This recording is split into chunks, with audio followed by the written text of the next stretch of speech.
দীর্ঘক্ষণ এই সেশন চলার কারণে অনেকে আমরা ক্লান্ত, সেই জন্য আমি কিন্তু ভূমিকা নিলাম না। আমার অনুভূতি হচ্ছে যে আজকে এই লম্বা সময়ে এই গ্লোবাল ট্রাভেল ভিশনের যে কার্যক্রম বা অ্যাক্টিভিটিস আমরা বিগত সালে যারা হজব্রত পালন করছি তাদের থেকে যা শুনতে পারছি আমরা অভিভূত।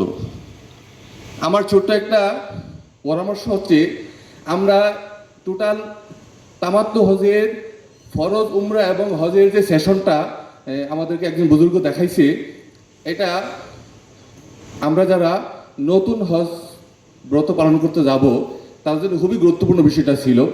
আমরা খুব ভালোভাবে উপলব্ধি করেছি। আমার পরামর্শ হচ্ছে যে এই সেশনটা যদি আরেকটু বাড়িয়ে দেওয়া হয়, তাইলে আমরা যারা সাধারণ মানুষ, সাধারণ শিক্ষিত মানুষ, আলেম না, তাদের জন্য আমার মনে উপকৃত হবে।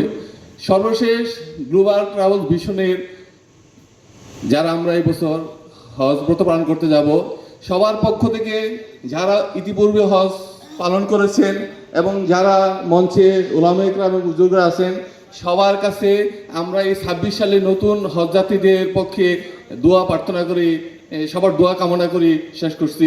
আসসালামু আলাইকুম।